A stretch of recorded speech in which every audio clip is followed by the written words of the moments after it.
Captain Sarah Chen stood on the bridge of the UES Defiance, watching the Zephyrian fleet approach through the viewport. The alien ships moved in perfect formation, their crystalline hulls gleaming like deadly jewels against the star field. For 300 years, humanity had been the galaxy's newest member, treated like children who needed constant supervision. Today, that would change.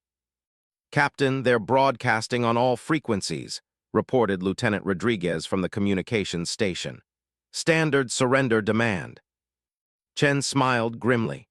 The Zephyrians had attacked human colonies on the outer rim, believing Earth's military was too primitive to respond effectively. They had studied human history and dismissed humanity as a species that fought with crude projectile weapons and chemical explosives.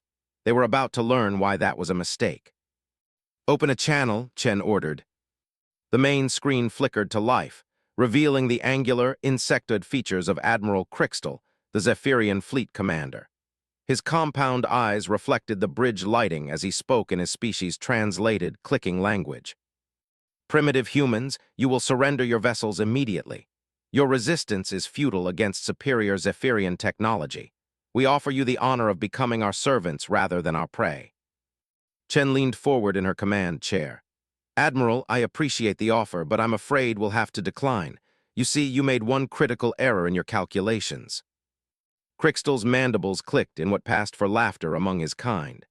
"And what error could a primitive species possibly identify that our strategic computers missed?" "You assumed we were primitive because we still use projectile weapons," Chen replied calmly. "What you failed to understand is that we use them because they work. We've had energy weapons for centuries. We choose kinetics because they're more efficient." The Zephyrian admiral's expression shifted slightly, uncertainty creeping into his compound eyes. "Impossible. Our intelligence reports show your species barely mastered spaceflight 3 centuries ago." "Your intelligence reports show what we wanted you to see," Chen said. "Admiral Rodriguez, initiate Protocol 7. Across the human fleet, ships that had appeared to be standard exploration and defense vessels began to transform. Hull plates retracted, revealing massive rail-gun batteries. Stealth generators that had been running on minimal power switched to full operation, making half the human fleet vanish from Zephyrian sensors. Fighter bays opened, releasing swarms of attack craft that moved with impossible agility.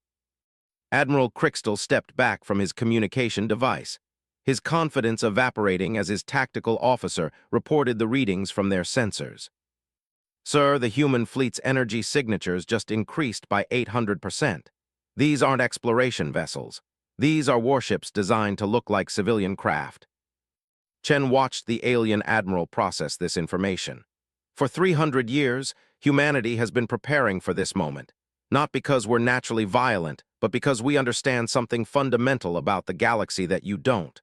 Peace is maintained by the ability to defend it. The human captain gestured to her tactical display, which showed the positions of both fleets. "Every human vessel you see was built with lessons learned from 10,000 years of warfare on Earth. We know how to fight outnumbered. We know how to turn disadvantages into strengths. Most importantly, we know how to win wars, not just battles."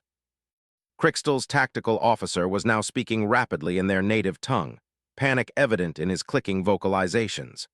The Zephyrian fleet, which had moments ago seemed invincible, now found itself facing an enemy that had been hiding its true capabilities. "This is impossible," Crixtal insisted. "Our technology is superior, our ships are faster, our weapons more advanced." "Your technology is impressive," Chen acknowledged.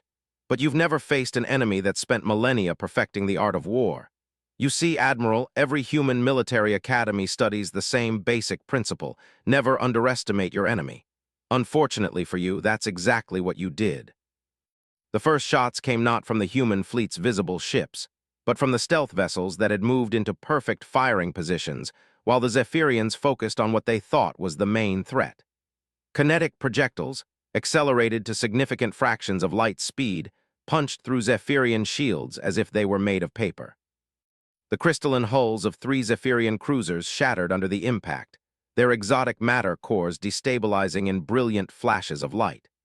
The remaining alien ships scrambled to respond, but their formations were designed for fighting enemies who announced their presence and engaged in traditional ship-to-ship combat. "All vessels execute Baker 7, Chen ordered calmly. The human fleet dissolved into individual units, each following pre-planned attack routes that maximized confusion while minimizing exposure to return fire. Human fighters swarmed around the larger Zephyrian vessels like angry hornets, their small size and erratic movement patterns making them nearly impossible to target effectively. Admiral Crixtal watched his fleet being systematically dismantled by what he had assumed were inferior beings. "How is this possible? You were supposed to be primitive." "We are primitive, Admiral," Chen replied, watching as another Zephyrian ship fell to coordinated human fire. "We still solve most of our problems by hitting them with something heavy and fast. The difference is we've gotten very good at it." The battle turned into a rout within minutes. The Zephyrian ships, designed for fighting enemies who followed galactic conventions of warfare, found themselves completely unprepared for humanity's unconventional tactics. Human vessels appeared and disappeared from sensor coverage, struck with devastating precision, and vanished again before return fire could be coordinated. "Captain," Lieutenant Rodriguez reported, "Admiral Crixtal is requesting terms for surrender." Chen considered this for a moment. The easy thing would be to accept the surrender and end the fighting. But this wasn't just about winning one battle. This was about sending a message to the entire galaxy that humanity was no longer willing to be treated as the junior partner in galactic affairs. "Deny the surrender request," Chen ordered. "Continue the attack." "Ma'am," Rodriguez looked uncertain. "They're trying to surrender." "They attacked our colonies, Lieutenant. They killed human civilians. They came here expecting to enslave our entire species." Chen's voice was calm but implacable. "Today they learned that actions have consequences."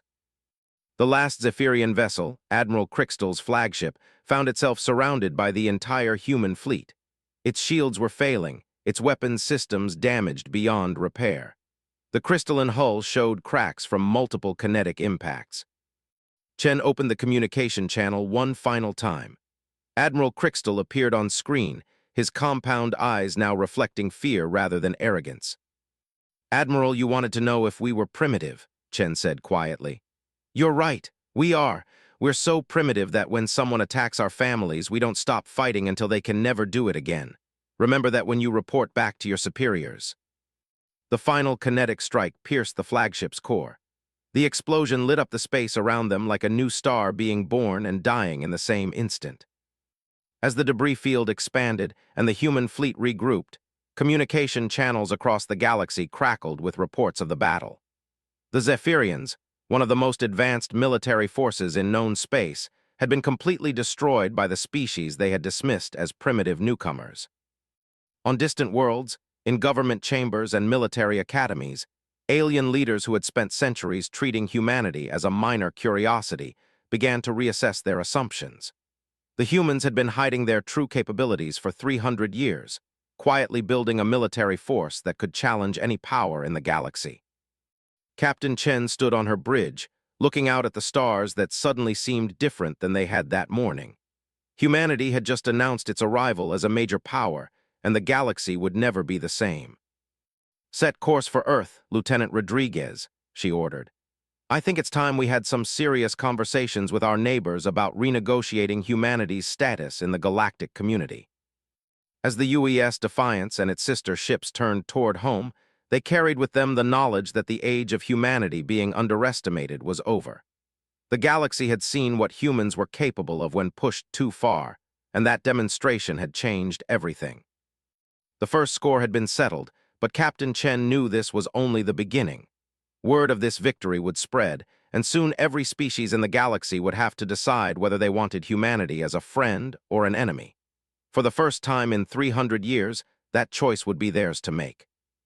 3 weeks after the destruction of the Zephyrian fleet, the galactic political landscape had shifted like sand in a storm. Ambassador Elena Vasquez walked through the corridors of the Galactic Council station, noting how other species representatives now stepped aside when they saw her approaching. Fear had replaced condescension in their eyes. The emergency session had been called by the Hegemony Coalition, a group of 6 major species who had dominated galactic politics for over 1,000 years. They wanted answers about humanity's hidden military capabilities, and they wanted them now. "Ambassador Vasquez," came a familiar voice. She turned to see Counselor Threndel of the Altarian Republic, his blue-scaled head tilted in what passed for concern among his people. Perhaps we should discuss the current situation privately before the session begins. Alina smiled politely. For decades, Threndel had treated her like a student who occasionally said something amusing. Today, his tone carried the careful respect reserved for dangerous equals. I appreciate the offer, Counselor, but I think transparency serves everyone's interests better. The Council asked for answers about human capabilities. I'm here to provide them. The session chamber buzzed with nervous energy as representatives from 43 species took their positions. At the center of the circular room, a holographic display showed the debris field where the Zephyrian fleet had met its end. The images were stark, undeniable proof that humanity's military had evolved far beyond what anyone had imagined. Supreme Counselor Vexai of the Dominion Collective called the session to order. His species had ruled the galactic core for 8 centuries, their massive forms and technological superiority making them natural leaders. Today, however, his usual commanding presence seemed diminished. Ambassador Vasquez, Vexai's translated voice boomed through the chamber. The Council demands an explanation for humanity's deception regarding your military capabilities. For 3 centuries, your species has presented itself as peaceful explorers and traders. The destruction of the Zephyrian Expeditionary Force suggests this was a deliberate falsehood. Alina rose from her seat, activating her personal translator so every species could understand her words clearly. Supreme Counselor, with respect, humanity has never lied about our capabilities or our intentions. We are peaceful explorers and traders. We simply never mentioned that we're also very good at protecting ourselves. Murmurs rippled through the chamber. Counselor Morgoth of the Krillian Empire, his arthropod features clicking in agitation, leaned forward. You concealed warships designed to mimic civilian vessels. You deployed stealth technology that our sensors couldn't detect. These are not the actions of a peaceful species. These are exactly the actions of a peaceful species that has learned from experience, Alina replied calmly.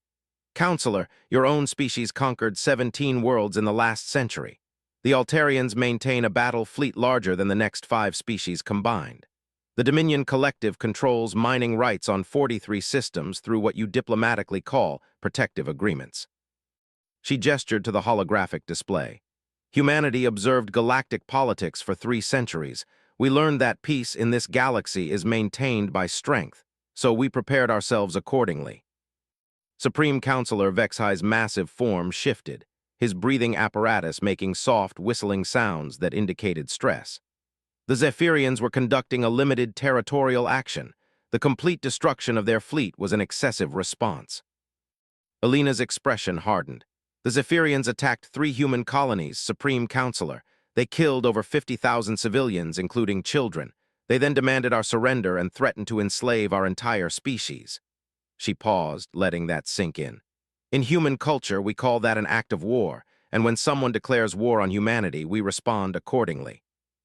The chamber fell silent. For most galactic species, warfare was a carefully managed affair governed by complex rules and traditions. Battles were fought with specific objectives, and surrender was typically accepted when one side demonstrated clear superiority. The complete annihilation of the Zephyrian fleet violated these unwritten rules. Counselor Threndel activated his speaking device. Ambassador, surely you understand that such? Decisive actions upset the balance of galactic politics. There are established protocols for resolving conflicts.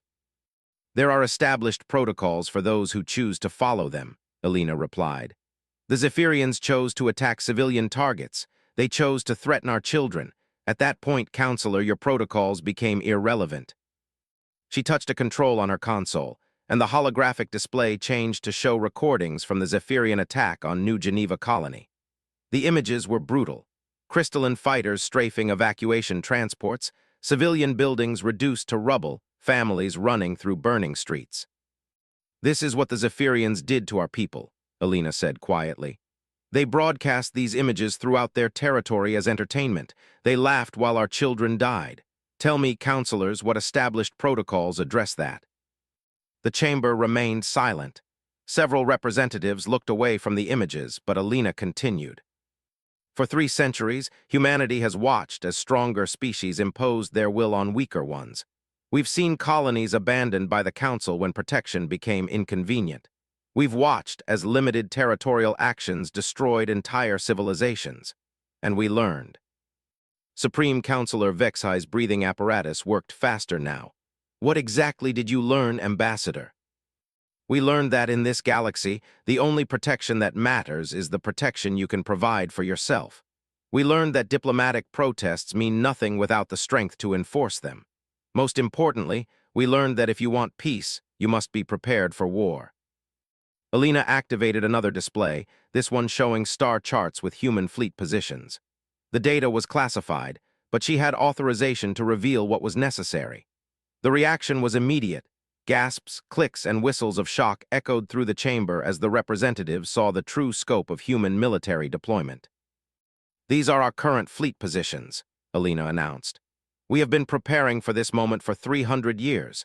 Every human colony has defensive capabilities that rival major military installations. Every human merchant vessel can be converted to a warship within hours.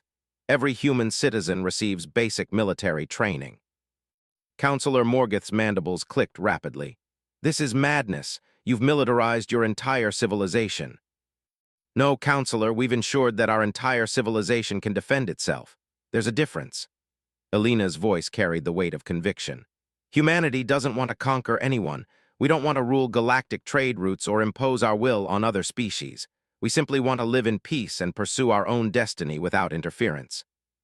She paused, meeting the eyes of each council member in turn.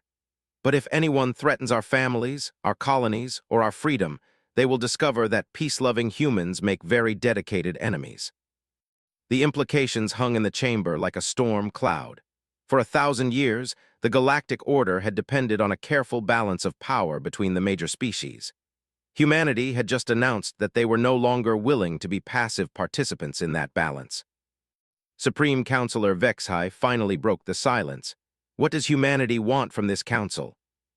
Alina smiled, but there was no warmth in the expression. "The same thing we've always wanted, Supreme Counselor. Recognition as an equal partner in galactic affairs.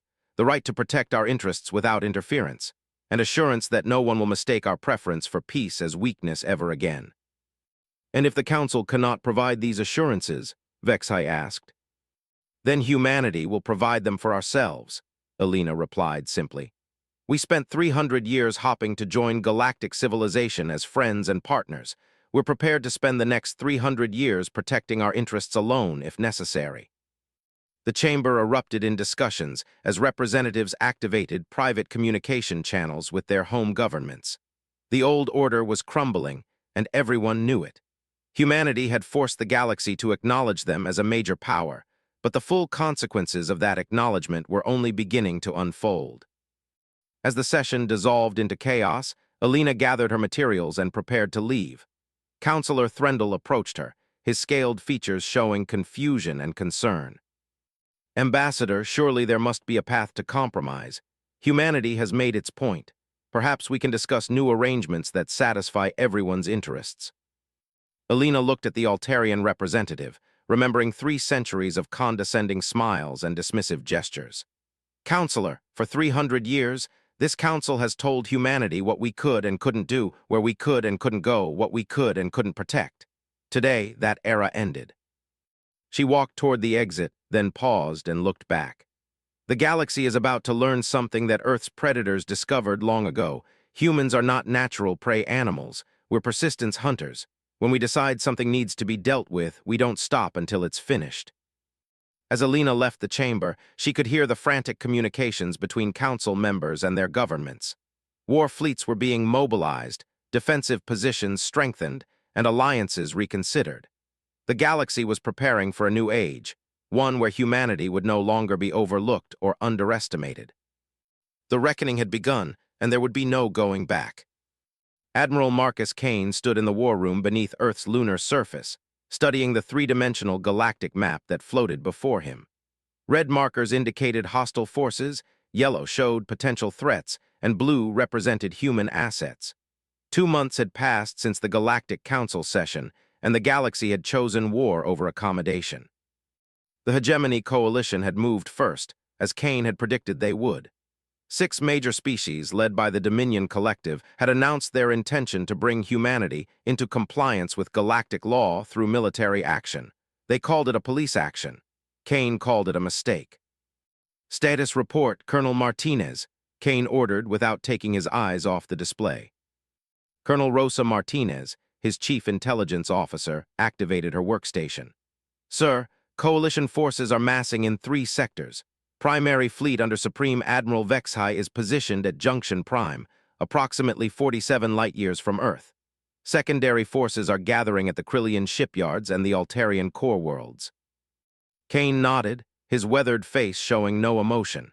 He had spent 40 years preparing for this moment, ever since graduating from the War College with a thesis on asymmetric warfare against technologically superior opponents. The thesis had been titled David's Arsenal, Defeating Goliath in the Age of Starflight. Total enemy strength: approximately 12,000 vessels of various classes, sir. The Coalition believes overwhelming force will end this conflict quickly. "They would," Kane said grimly. "Colonel, implement Operation Longbow. All hunter-killer groups are green light for independent action." Martinez hesitated for a moment.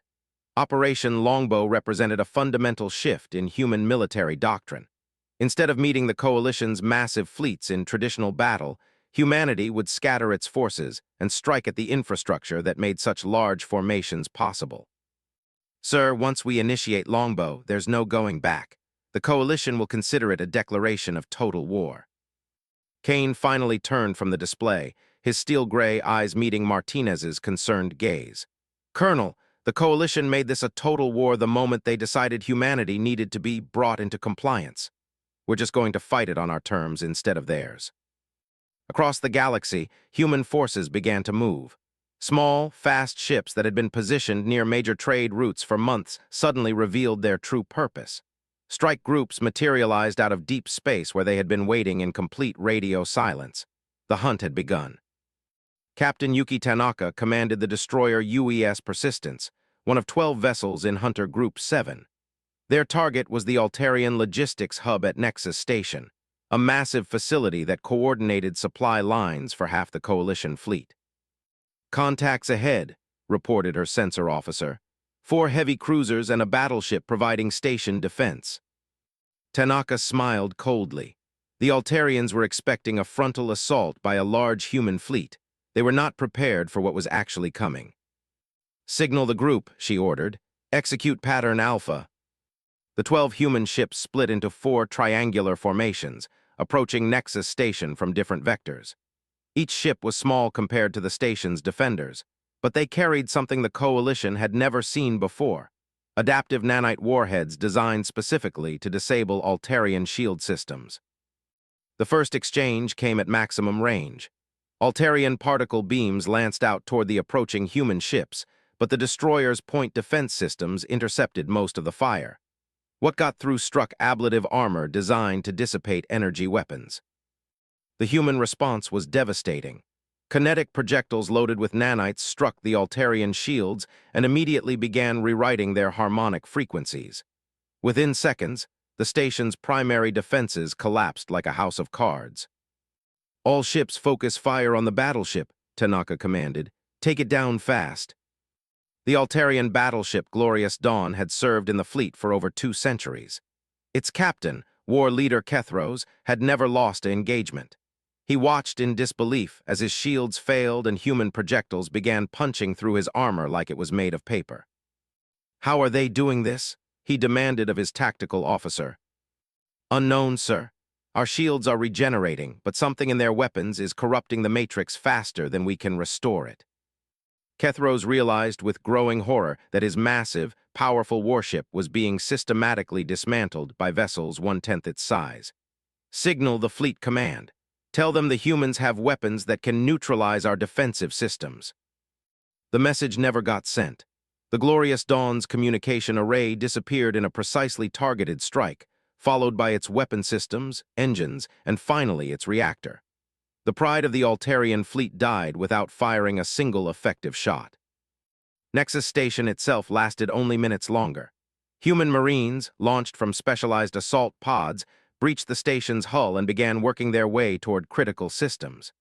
The Altarians fought desperately, but their security forces had trained to repel large-scale invasions, not small teams of humans who moved through their station like ghosts. Captain Tanaka stood on her bridge, watching as explosions bloomed throughout the massive facility. Nexus Station had coordinated logistics for 40 star systems. Its destruction would cripple Coalition supply lines for months. "Captain," her communications officer reported, "we're receiving distress signals from 17 Coalition installations across this sector. They're all under attack simultaneously." Tanaka nodded grimly. Hunter Groups 1 through 20 had struck at the same moment, hitting logistics hubs, shipyards, and command centers throughout Coalition space. While the enemy massed their fleets for a grand battle, humanity had cut their supply lines. 3,000 light-years away, Admiral Kane watched the reports flow in from across the galaxy. Operation Longbow was succeeding beyond his most optimistic projections. Coalition forces were discovering that their technological advantages meant nothing when they couldn't fuel their ships or repair their weapons. "Sir," Colonel Martinez announced, "Supreme Admiral Vexhai is demanding to speak with you directly. He's requesting an immediate ceasefire." Kane considered this. The massive Coalition fleets were still intact, but they were rapidly becoming museum pieces as their support infrastructure crumbled around them. Vexhai was beginning to understand what kind of war humanity actually fought. "Put him through, Colonel." The main display activated, showing the imposing bulk of Supreme Admiral Vexhai aboard his flagship. The Dominion leader's usual arrogance had been replaced by barely controlled fury. "Admiral Kane, this unprovoked assault on civilian infrastructure violates every principle of civilized warfare. I demand you order your forces to cease these terrorist attacks immediately." Kane leaned back in his chair, studying the alien commander who had threatened to enslave his species. "Supreme Admiral, you declared war on humanity. You massed fleets to attack our worlds and our families. Did you expect us to line up our ships so you could destroy them more efficiently? These are military targets engaged in legitimate tactical operations." Vexhai's breathing apparatus whistled with indignation. "You're attacking supply depots and maintenance facilities." "I'm attacking the infrastructure that allows your fleets to function," Kane replied calmly. "It's called strategy, Supreme Admiral. Perhaps your species should have studied human military history before starting this war." Vexhai's massive form shifted forward, his multiple eyes focusing on the camera. "You cannot win, human. Our fleets outnumber yours 10 to 1. Once we adapt to your tactics, we will crush your pathetic resistance." Kane smiled, and the expression was more frightening than any threat. "Supreme Admiral, you still don't understand what you're facing. This isn't about our fleets defeating your fleets. This is about whether your civilization can function while we hunt every ship, station, and installation you need to maintain your empire." He gestured to a tactical display showing Coalition territory. Red zones indicated areas where human strike groups had eliminated infrastructure, leaving Coalition forces isolated and unsupported. "Your fleets are already running low on antimatter fuel. Your shipyards can't produce new vessels because we've destroyed their supply chains. Your communication networks are fragmenting because we've eliminated their relay stations." Kane's voice was matter-of-fact, as if discussing the weather. "You have perhaps 6 weeks before your Grand Armada becomes a collection of museum pieces drifting through space." The implications hit Vexhai like a physical blow. His species had ruled through overwhelming technological superiority for 8 centuries, but that superiority depended on vast industrial complexes and supply networks that humanity was systematically destroying. "This is madness," Vexhai whispered. "You're destroying the infrastructure of galactic civilization itself." "No, Supreme Admiral, we're destroying the infrastructure that allows you to threaten our civilization. There's a difference." Kane leaned forward, his expression becoming deadly serious. "You had 3 centuries to treat humanity as equals and partners. You chose to see us as primitives who needed to be controlled. Today you're learning the price of that choice." The communication channel went silent for long moments as Vexhai processed what he was hearing. When he spoke again, his voice carried a note of desperate bargaining. "What do you want, Admiral? Terms, territory, resources. Name your price for ending this conflict." Kane considered the question carefully. 3 months ago, humanity had wanted nothing more than recognition and respect. But the Coalition had chosen war, and wars changed everything. Supreme Admiral, 3 months ago we wanted to join galactic civilization as equals. Today we want something much simpler. Kane's smile disappeared entirely. We want you to understand that humanity is not your prey. We're your worst nightmare, a species that doesn't know when to quit. He cut the communication, leaving Vexhai staring at a blank screen aboard a flagship that was slowly running out of fuel in the depths of space. Admiral Kane turned to Colonel Martinez, who was watching the tactical displays with a mixture of awe and concern. Status of Hunter Groups, Colonel. All groups report successful completion of primary objectives, sir. We've eliminated 70% of coalition logistics infrastructure. Secondary targets are being engaged now. Kane nodded, then activated the Galactic Communication Network. It was time to address not just the coalition, but every species that had spent 3 centuries underestimating humanity. This is Admiral Marcus Kane of the United Earth Fleet, speaking to all galactic civilizations. For 300 years, humanity sought peace through diplomacy and mutual respect. That path was rejected by those who mistook our patience for weakness. He paused, letting his words reach across the galaxy to alien ears that suddenly understood they were listening to a new kind of predator. Today begins a new age. Humanity will defend itself by any means necessary. We will hunt our enemies across every star system until they no longer threaten us. We will show no mercy to those who attack our civilians and no quarter to those who mistake our love of peace for an inability to wage war. The transmission ended, leaving the galaxy to contemplate a future where humanity was no longer the junior partner in galactic affairs. The hunt had begun, and it would continue until every potential enemy understood that humans were not prey animals waiting to be conquered. They were predators who had finally decided to bare their teeth. 6 weeks after Operation Longbow began, Supreme Admiral Vexhai sat in the command center of his flagship, watching his empire crumble on the tactical displays. The massive coalition fleet that had once seemed invincible now drifted through space, rationing power and fuel while human hunter groups continued their relentless campaign of destruction.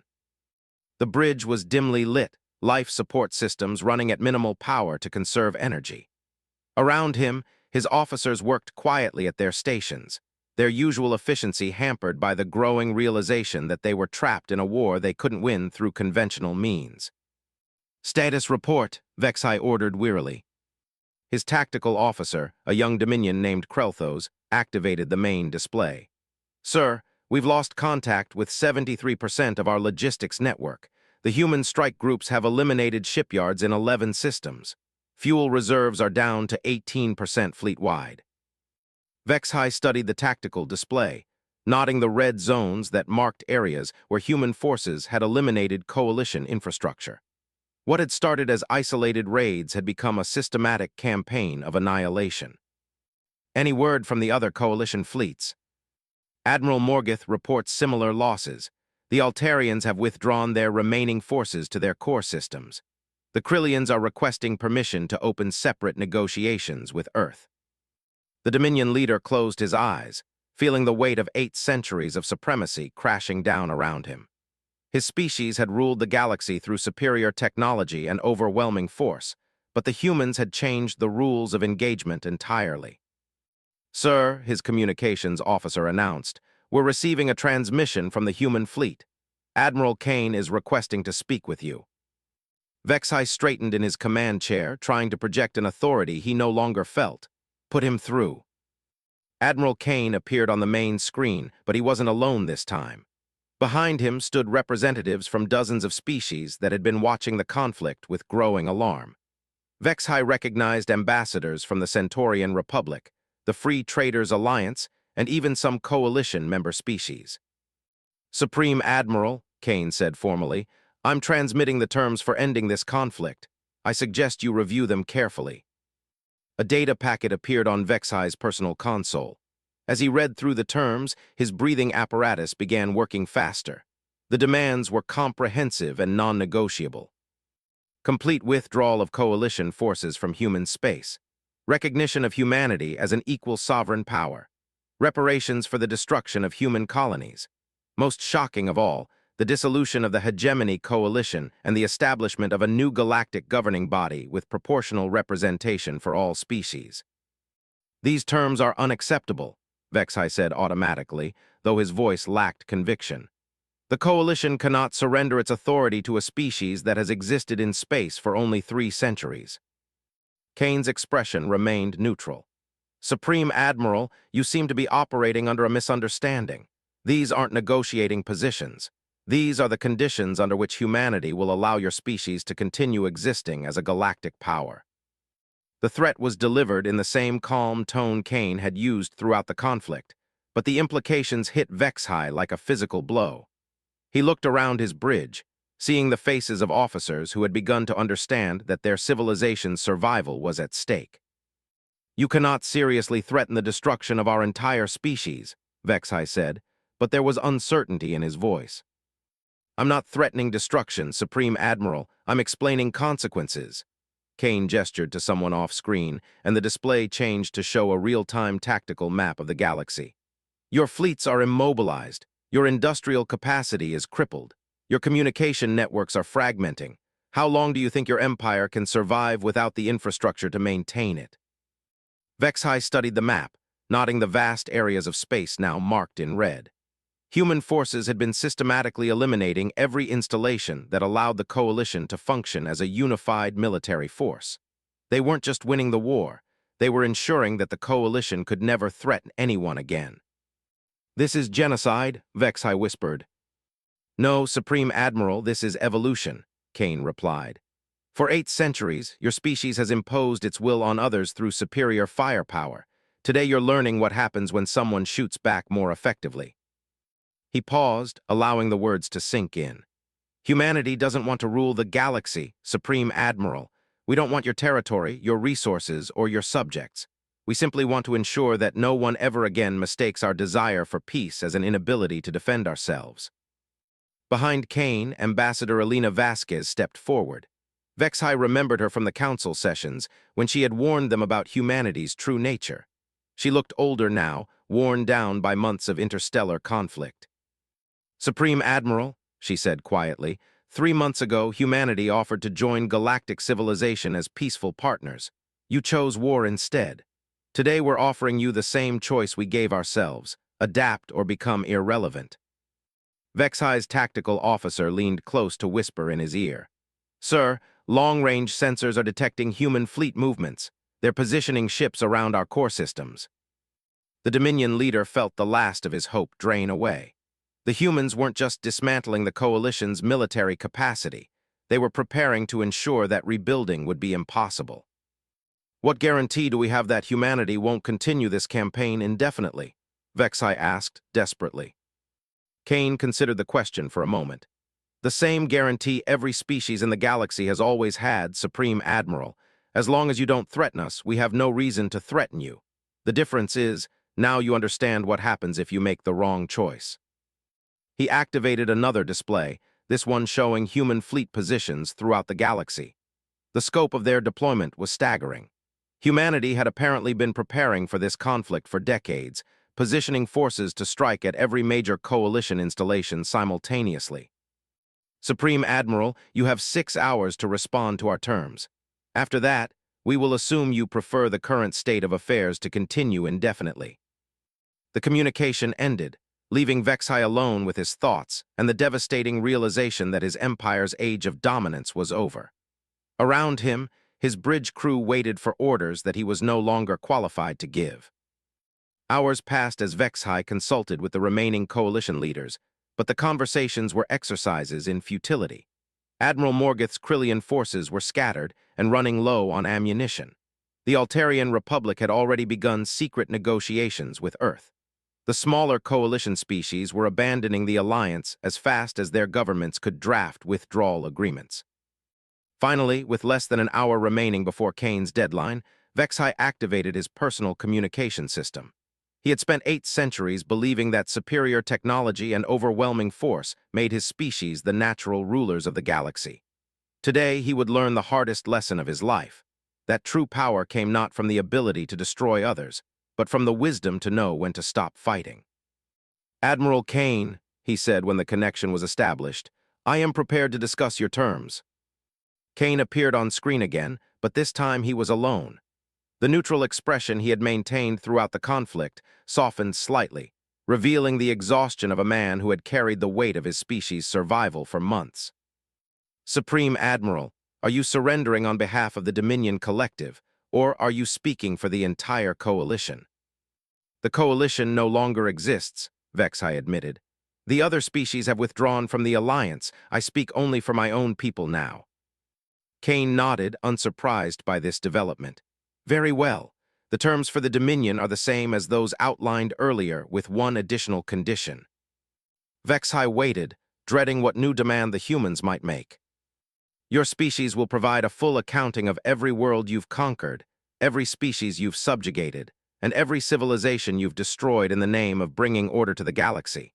Those crimes will be documented and made public across all civilized worlds. The demand was more devastating than any military defeat. For 8 centuries, the Dominion had justified its expansion as a civilizing mission, bringing advanced technology and superior organization to primitive cultures. Having their true history exposed would destroy their carefully constructed image as benevolent rulers. That would destroy us politically, Vexai said quietly. Supreme Admiral, you destroyed yourselves politically the moment you decided to attack human civilians. This is simply the documentation of consequences that were already in motion.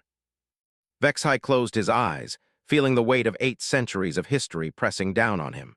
His species had ruled through fear disguised as benevolence, imposing their will on others while claiming to act in their best interests.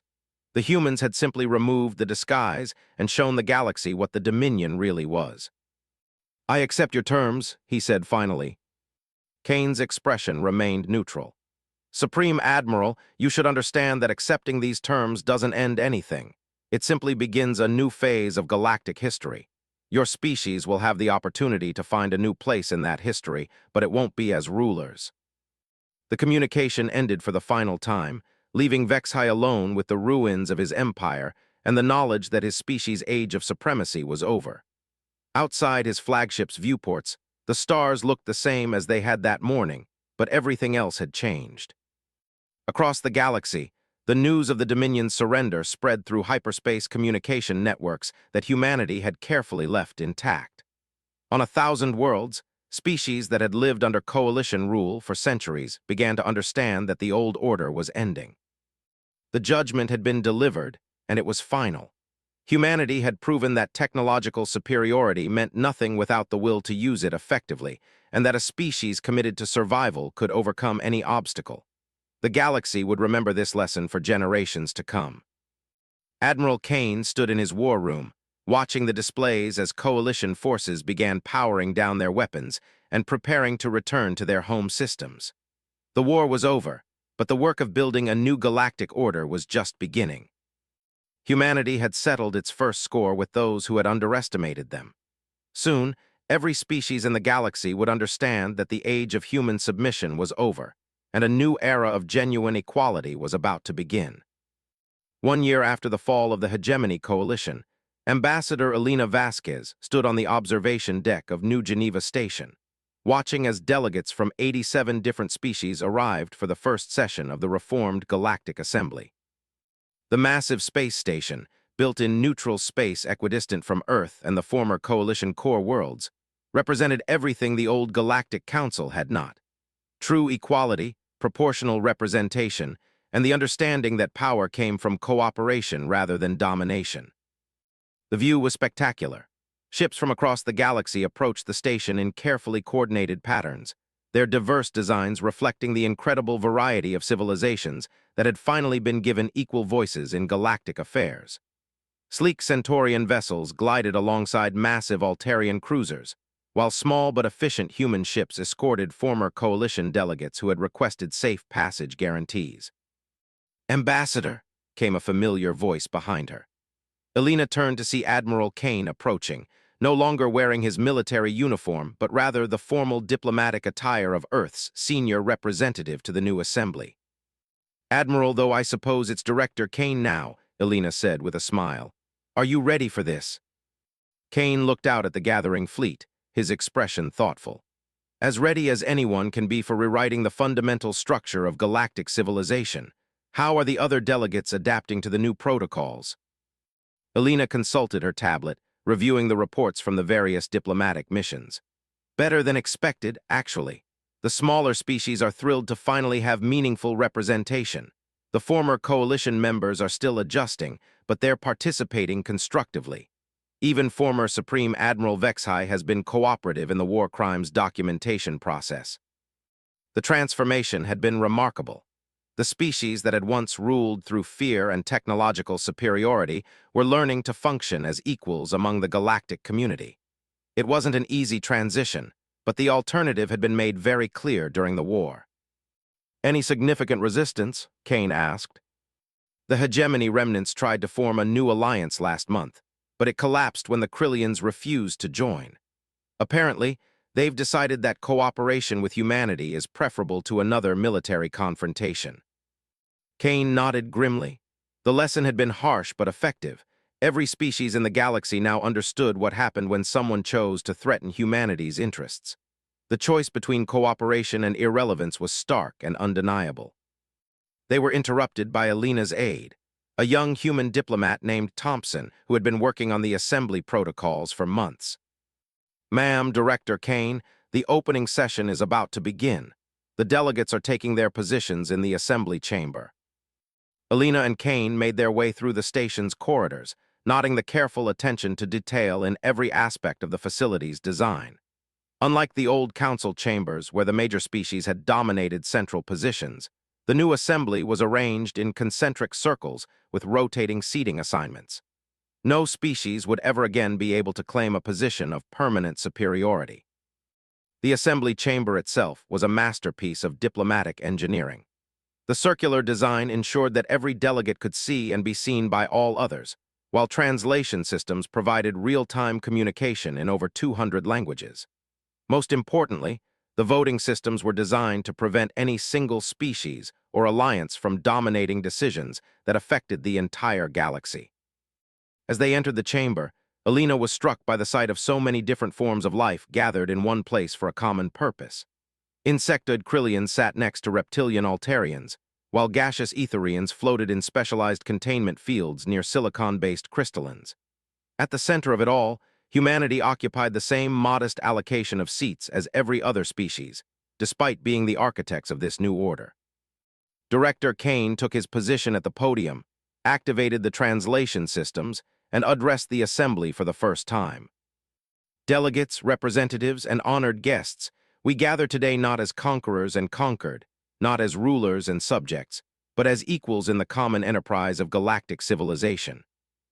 His words echoed through the chamber in dozens of languages, and Alina noticed how delegates from species that had never been allowed to speak in the old council leaned forward with attention.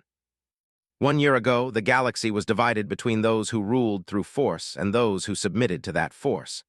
Today, we begin the work of building something better, a civilization based on mutual respect, proportional representation, and the understanding that diversity makes us stronger, not weaker.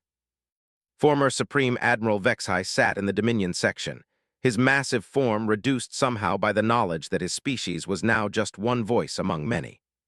Alina watched him carefully, noting how he listened to Kane's words with the attention of someone still learning to live in a world where he was no longer supreme. Kane continued his address, outlining the principles that would guide the new assembly. Economic cooperation would replace territorial conquest. Diplomatic solutions would be pursued before military action. Most importantly, no species would ever again be allowed to impose its will on others simply because it possessed superior firepower. The charter we signed today establishes these principles not as suggestions, but as fundamental laws of galactic civilization. Any species that violates these laws will face the collective response of all free worlds. The implicit threat was clear. Humanity had demonstrated its ability to dismantle the most powerful empire in galactic history. The Assembly would have the same capability to deal with future threats to galactic peace. As Kane concluded his remarks and the formal proceedings began, Alina found herself thinking about the journey that had brought them to this moment. 300 years of patience and preparation had led to 3 months of devastating warfare, which had in turn created this opportunity to reshape galactic civilization entirely. The first order of business was the ratification of the new Charter of Galactic Rights, a document that enshrined principles humanity had been advocating for centuries. The right of all species to self-determination, the prohibition on attacking civilian targets, the establishment of proportional representation in all galactic institutions. The vote was unanimous, though Alina suspected that for some species, the unanimity came from understanding the consequences of opposition rather than genuine enthusiasm for change. As the session continued, she watched delegates engage in the kind of substantive debate that had been impossible under the old council system. Representatives from small mining worlds could challenge decisions by major industrial powers. Agricultural species could demand equal consideration with high-tech civilizations. For the first time in galactic history, every voice mattered equally. During a break in the proceedings, Alina was approached by Ambassador Threndel of the Altarian Republic. The blue-scaled diplomat who had once treated her with condescending politeness now showed the careful respect of someone who understood the new reality.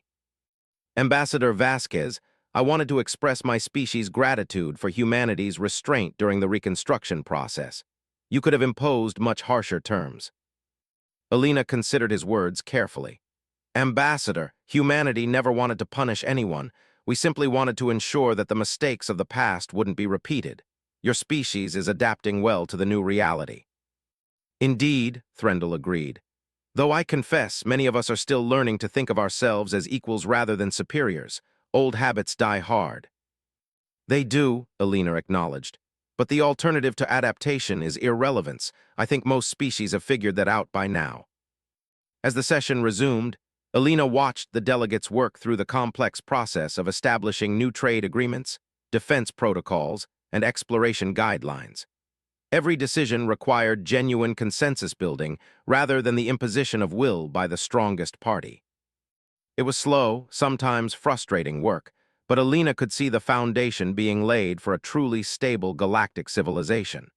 When every species had a genuine stake in the system's success, everyone worked to make it function effectively.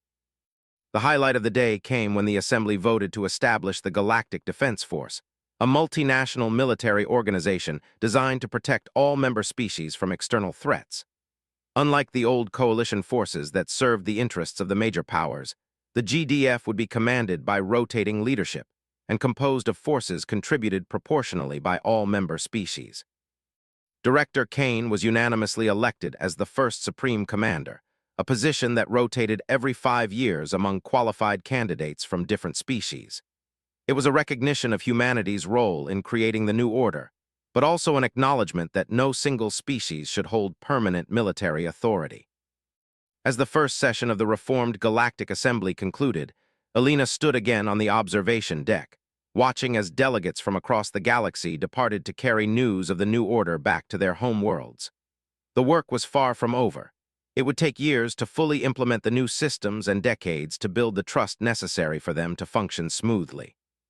But the foundation was solid. Every species now understood that their security depended not on their ability to dominate others, but on their willingness to cooperate as equals.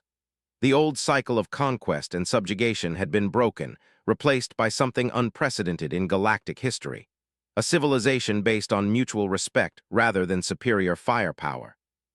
Admiral Kane joined her at the viewport, watching the dispersing fleet. Think it will work, Alina? She considered the question carefully. It has to work, Marcus. The alternative is what we just went through, and I don't think anyone wants to repeat that experience. Kane nodded, then smiled slightly. You know, 300 years ago, humanity dreamed of joining galactic civilization as peaceful explorers and traders. We got our wish, just not quite the way we expected. Alina laughed, thinking about the irony of their situation. Sometimes you have to break something completely before you can rebuild it properly. The galaxy needed to learn that peace isn't maintained by the strongest species keeping everyone else in line. It's maintained by everyone working together to ensure that no one needs to fight for survival. As New Geneva Station settled into its orbit around the neutral star, Alina reflected on humanity's role in galactic affairs. They had gone from ignored newcomers to feared warriors to architects of a new order in less than a year. It was a transformation that would be studied by historians for generations to come.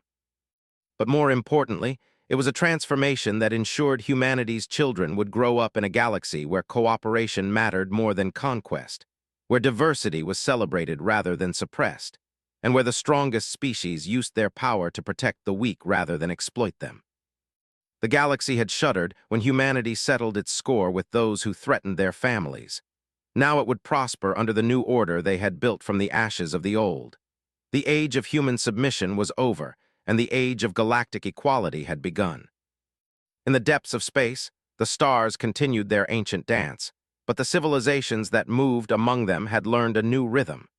It was the rhythm of species working together as equals, building something greater than any of them could achieve alone. Humanity had taught the galaxy that lesson through fire and blood, but the future would be written in cooperation and hope. The score had been settled, the judgment delivered, and the new order established. Now the real work could begin.